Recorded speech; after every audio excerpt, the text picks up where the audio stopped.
Yes guys, how's it going? Welcome back to a new video on another lovely sunny day in Newcastle. What is going on? Normally, when the Hoppins is here, it absolutely chucks it down with rain. So, touch wood, we can have a few more sunny evenings for everyone down at the moor, enjoying the rides and having a good time. For me, up this morning, when I see my granda, did the shopping, got a haircut. Thank you, Leanne. And then I'm heading straight out for a few beers on the town. So looking forward to that one. But first, I had to jump on some big news with regard to Newcastle United. A striker that we're very interested in buying. A player that's looking closer to leaving the club and links to another right winger. So before we get into it, be sure to drop a like and subscribe on the video.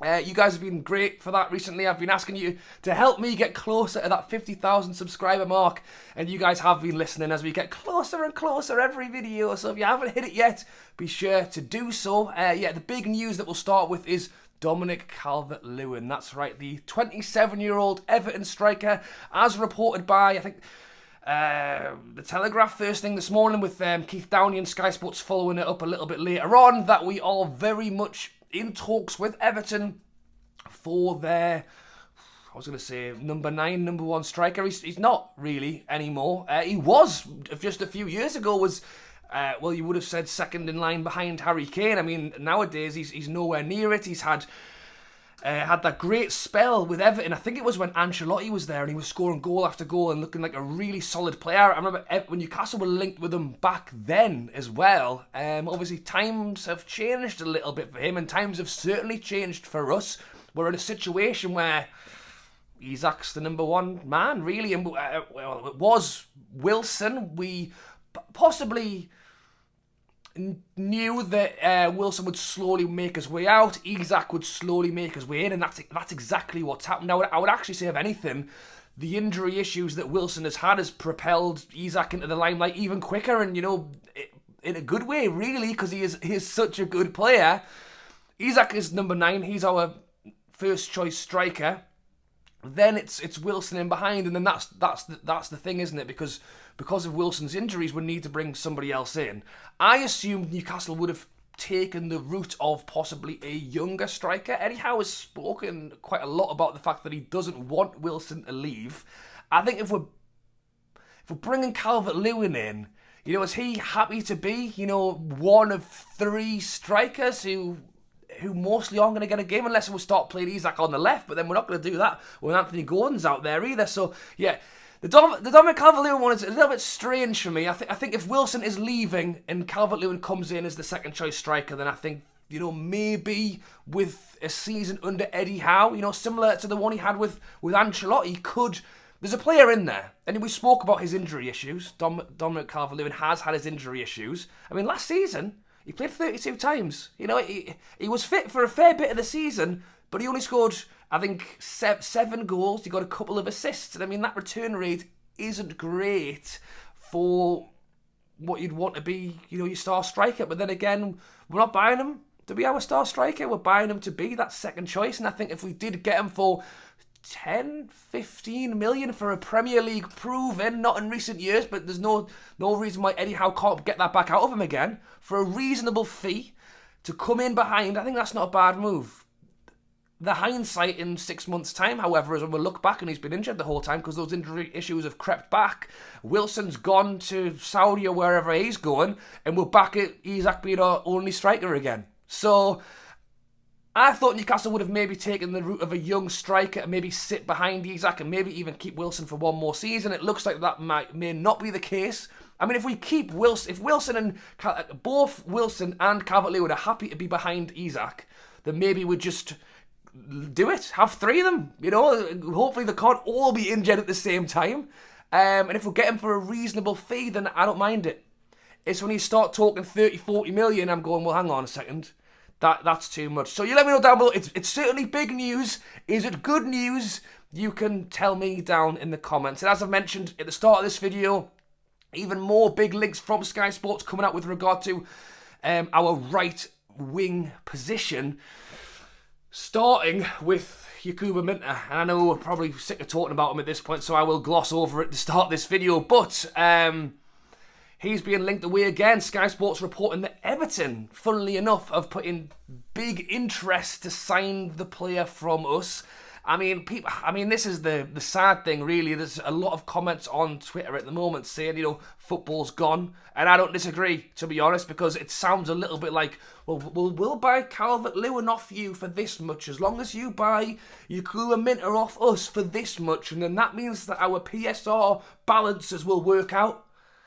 I mean, there's no denying that we are in for a striker, and there's no denying that there's a lot of interest for Minteh all around the world, I would rather well, I've already said this, I'd rather he didn't leave at all, but if we're going to get 40 million for an untried or unproven player, then maybe we do run that wave, and I'll come on to a second about another right winger that we're being linked with for a big hefty fee. And if that's the case, Newcastle are going to take that decision, sell Minteh on so we can spend the money.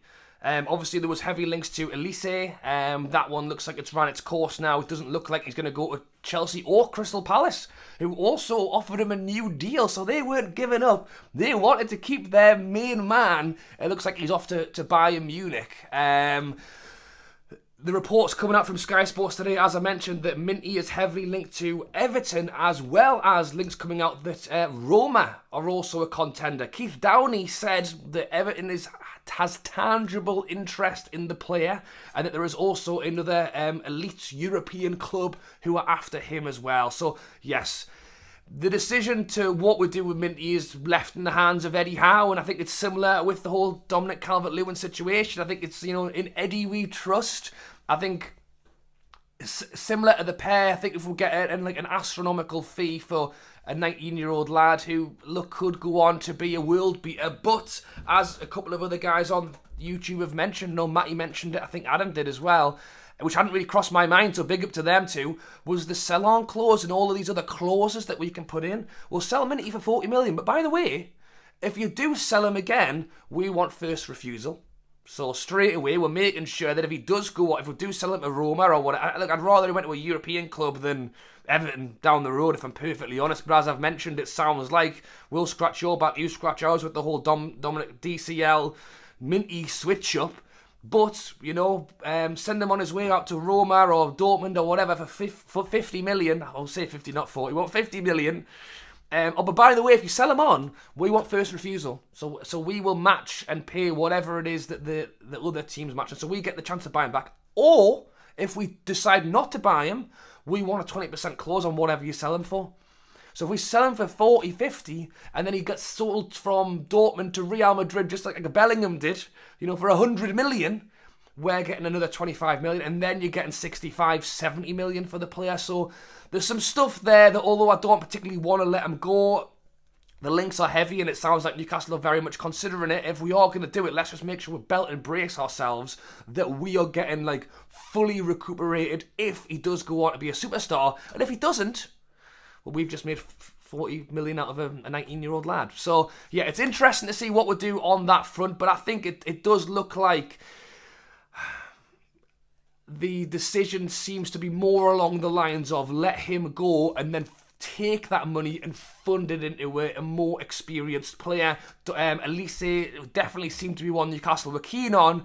Reports coming out from the Telegraph today that it is another right-sided Premier League player Newcastle are interested in, and I think it's an interesting one, and it is Neto from Wolves, who, according to the Telegraph, Wolves value at around 50 to 60 million. Now, don't get me wrong, the lad's actually out playing with Portugal right now in the Euros and is a fantastic talent, and I think a player that would elevate Newcastle. He's definitely one that if we were able to bring in, I would like to see. However, it's just when you start talking about these big money fees for a player who's also injury prone.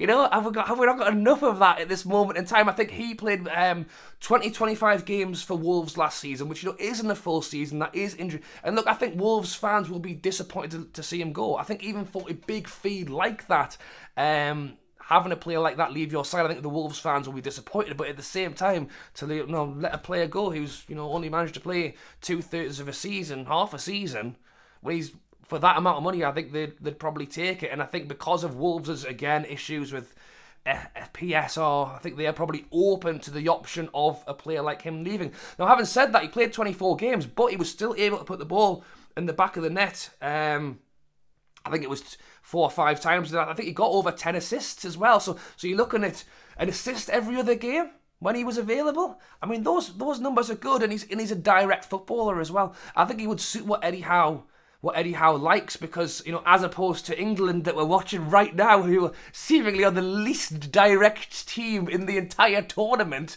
Newcastle are very direct. It's very much going on the wing, go. Isak, get yourself in the middle, get ready for the ball. Neto, he's not afraid to run around the player, and he's not afraid to put a ball in, and it's numbers. It's a numbers player. It's like Murphy. Eddie Howe prefers Murphy to Almiron, and again, it's numbers. Murphy gets lots. You know, he put 7 crosses in his game, and 4 of them will end up in row Z, but 3 of them will be shot across the middle of the box, and it only takes Isak to get on the end of them once, and it's a goal.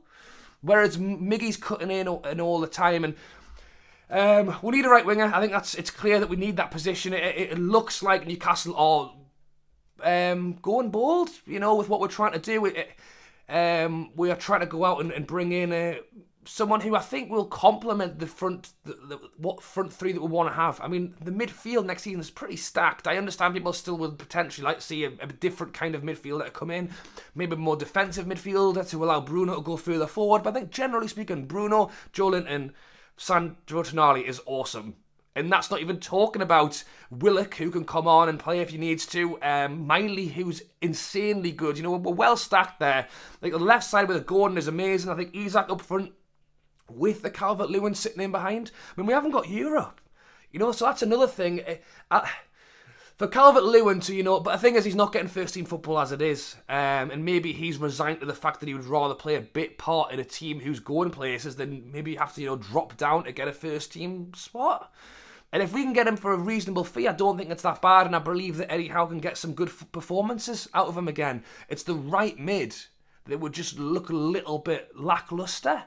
And if it's not going to be Minty by the sounds of things, I think the fact that we're linked with the Elise is very, very good. I think a Neto would be great, but again, with the injuries when he took the 50-60 million, it's starting to sound a little bit much. You let me know your thoughts down below on the Calvert-Lewin, the Minty leaving, and the Neto links as of today. I like them. But it's football. You don't get anyone on a cheap fee. I mean, I'm saying 15 million for 15 million for Calvert-Lewin. I think Everton will hold out for more than that. I think if we get it on that deal, I think we've done all right there. Like, I'm trying to talk myself around why it's a good deal, because I think some of you guys may not agree with it.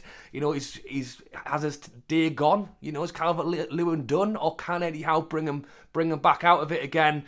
For a 27-year-old who really you could look and say has had the best days are behind him.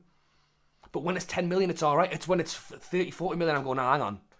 But you can't buy many strikers for 10 million. So, yes, really, it's the fees and what happens next is what we have to listen out for. And I'll have it all here on the channel. So subscribe if you haven't already. Thanks for watching, guys. Enjoy your day in the sun. Whatever you're doing, garden, beer garden, enjoy it. Thanks for watching, and I'll catch you later.